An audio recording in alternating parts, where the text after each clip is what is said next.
Buenas noches.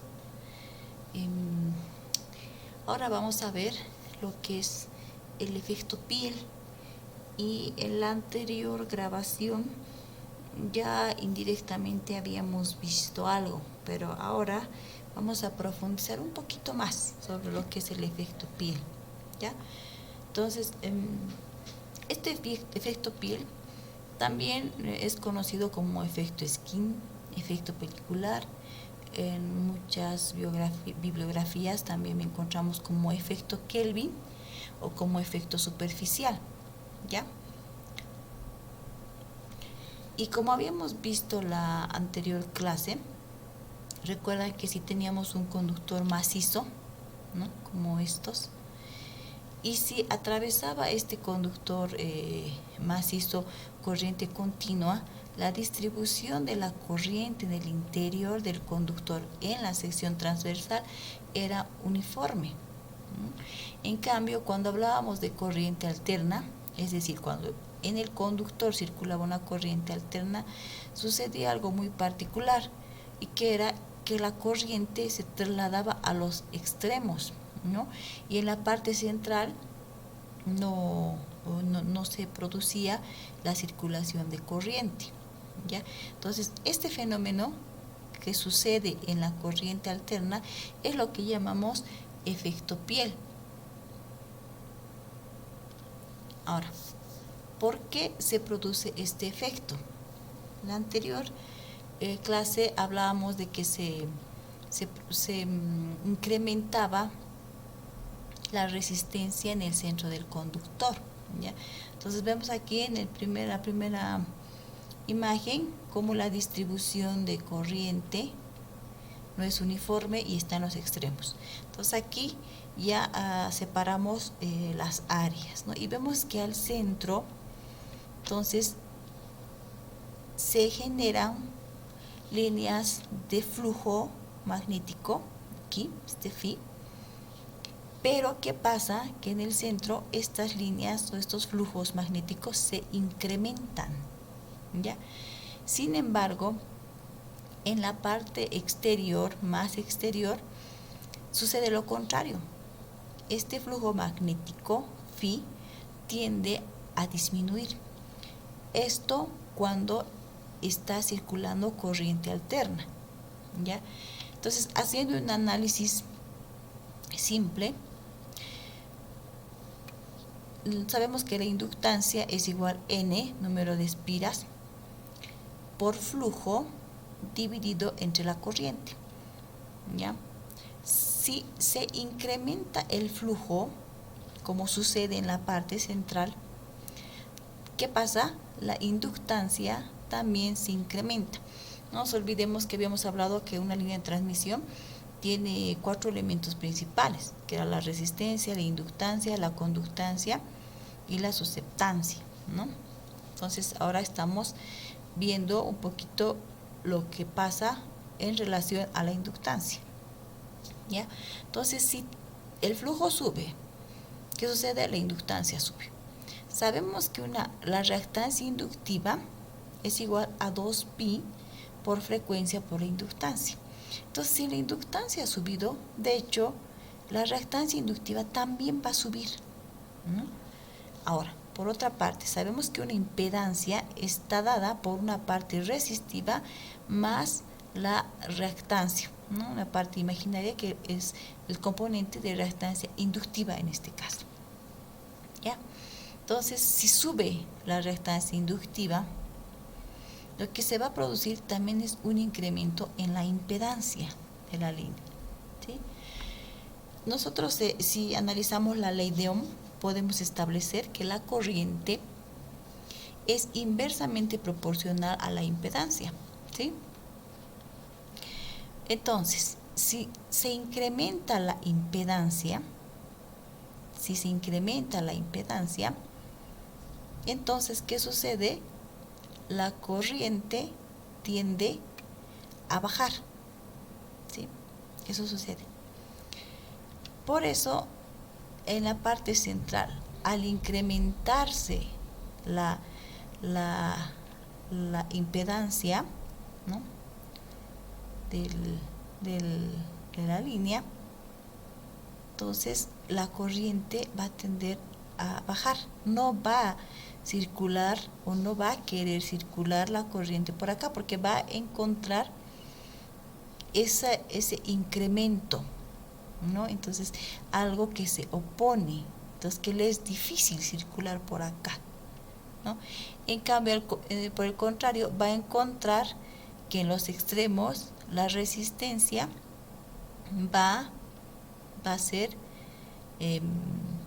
la resistencia o la impedancia va a ser baja, ¿no? Y si esta resistencia o esta impedancia es baja, ¿qué sucede? La corriente se incrementa. Entonces, por eso es que en este sector se produce la mayor circulación de corriente. O sea, la densidad de corriente en este sector es más elevada que en el sector central, ¿sí?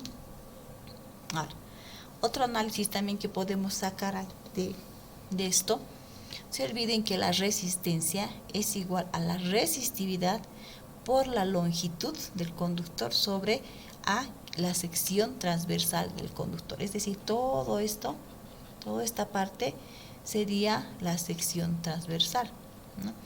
Supongamos que en corriente continua circula la corriente en el 100%, ¿sí?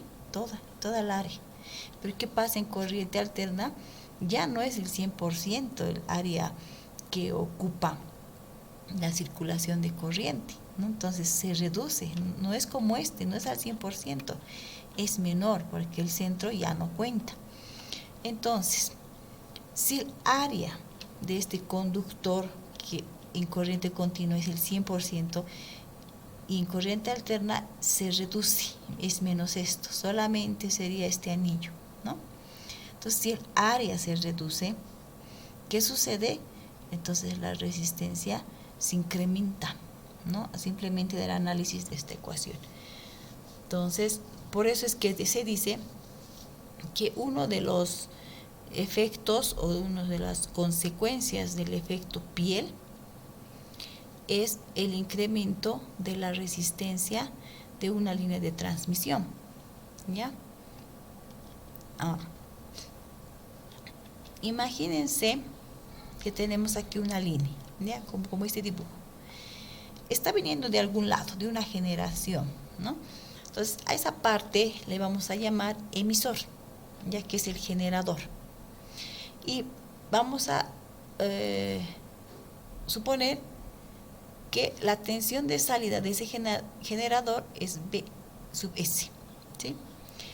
Pero la línea también llega hasta un punto, ¿no?, donde se encuentra una demanda o una carga, a lo que nosotros llamamos como receptor. Y vamos a suponer también que la tensión en ese punto es B sub R, ¿ya? Aquí abajo vemos la representación de una línea, de esta línea de la que estuviéramos hablando, ¿no? Entonces aquí tenemos un B sub S, la parte del emisor, ¿no?, la tensión del emisor. Todo esto, todo lo que ven aquí, Z medios, Y, ¿no?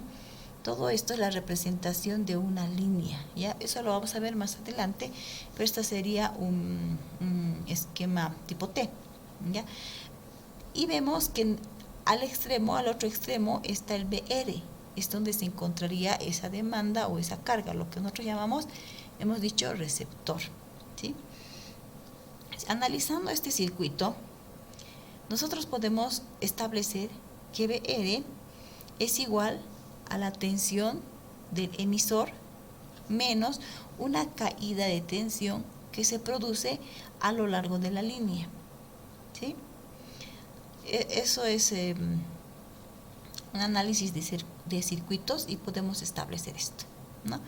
Es decir, que si salimos con 100% aquí en el emisor, es muy probable, bueno, de hecho es, porque siempre este es un fenómeno natural de cualquier línea. Entonces, esa tensión en el receptor no va a llegar al 100%. Supongamos que va a llegar el 98%, el 95%, y el resto en el caso de que sea, por ejemplo, 98%, el 2% está aquí, ha caído, ¿no? O sea, ahí nos ha restado. Entonces, es por eso que podemos establecer esta relación. B sub R es igual a B sub S menos delta B, ¿ya?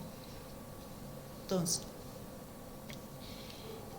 hemos dicho, una de las consecuencias del efecto pelicular es que se incrementa la resistencia en la línea de transmisión.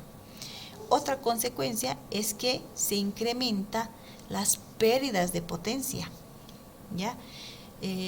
Justamente como existe esta caída de tensión, que también está vinculada a una pérdida de potencia, ¿ya? Por efecto Joule. Entonces, cuando introducimos el concepto del efecto pelicular, podemos ver que este incremento de pérdidas de potencia también se van a incrementar. Ahora, ¿qué significa que se incrementen estas pérdidas de potencia? Significa que la eficiencia de la línea de transmisión también baja, ¿no? Se reduce. Es decir, hay más pérdidas, la eficiencia reduce, ¿ya? Ahora, se habla de un concepto de lo que es la profundidad de piel. Y justamente sería esta distancia en la cual circularía la corriente, ¿no? ¿Ya? Esta profundidad de piel la podemos calcular mediante esta fórmula, ya donde este delta es profundidad de piel y está en micrómetros. F sub 0, frecuencia, que está en hertz. Mu sub R, permeabilidad relativa, que es 1. Mu sub 0, permeabilidad del vacío, que es 4 pi por 10 a la menos 7 Henry por metros. Y la resistividad del material del conductor, puede ser cobre, aluminio, en el caso nuestro, ¿no? Pero cada material tiene una resistividad, ¿ya? Entonces, esta tiene que introducirse en microohmios por centímetro, ¿ya? Aquí abajo vemos un cuadrito, ¿ya? De donde se ha calculado ya las profundidades de piel y en micrómetros para distintas frecuencias, para 50, para 100 kilohertz, para 1000 kilohertz, ¿no? Y como les decía al inicio, para 50 hertz, ¿ya? Y aquí, bueno, están las resistividades típicas de cada material, ¿no? Entonces, de acá podemos ver, por ejemplo, que la profundidad de piel, cuando hablamos de 50 Hz, es, en este caso, 11.600 micrómetros. En cambio, si hablamos del aluminio, ¿no? En cambio, si vamos subiendo, por ejemplo, a 100 kilohertz, esta profundidad de piel se reduce a 259 micrómetros, ¿no? Entonces, en el caso del aluminio para 50 Hz, esta profundidad ha sido mayor, ¿no? 11.6, ¿sí? Pero ya para frecuencias mayores, entonces se va a reducir, es decir, que se va adelgazando esto, ¿no? Se va adelgazando. Vemos para 1000 kilohertz es aún más delgado, ¿no? Porque ya es 82 micrómetros, ¿no? Mucho más delgado, ¿no? Entonces, conclusiones de este análisis es que cuando hablamos de frecuencias mayores estaríamos diciendo que el efecto piel tiene mayor influencia, ¿no? Tiene además mayor importancia. Bien, pero ahora, ¿cómo podemos reducir el efecto piel? Uno, podemos hacer uso de conductores trenzados, ¿sí? Podemos usar materiales altamente conductivos, ¿ya? Podemos usar frecuencias menores, ¿sí? Podemos utilizar o emplear conductores con menores diámetros, es decir, utilizar haz de conductores, ¿no? Haz de conductores, por ejemplo, puede ser, en vez de utilizar un conductor por fase, podríamos utilizar 2, 3, 4 o más conductores por fase, ¿ya?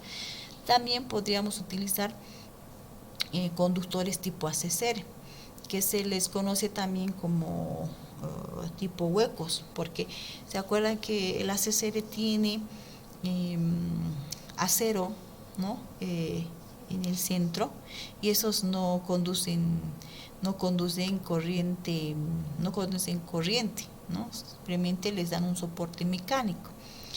Y de hecho, conveniente, porque si estamos transmitiendo corriente alterna, de hecho, no convendría utilizar, por decir, aluminio o cobre, sabiendo que por el centro no va a conducirse corriente, ¿no? Entonces, es ahí también donde vemos la ventaja del empleo del conductor tipo ACCR, ¿no? No utilizar innecesariamente material por donde no va a circular corriente, porque existe este efecto, ¿no?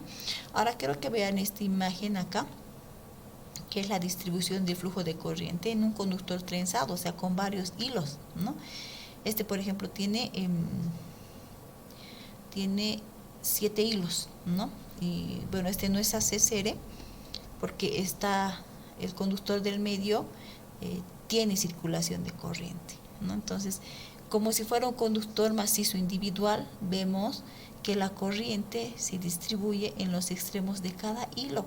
El hecho de tener de este tipo, o sea, varios hilos por conductor, hacen que de alguna forma se distribuya mejor la corriente en toda la sección transversal del conductor, ¿no? Esta es una forma de reducir el efecto piel, ¿sí?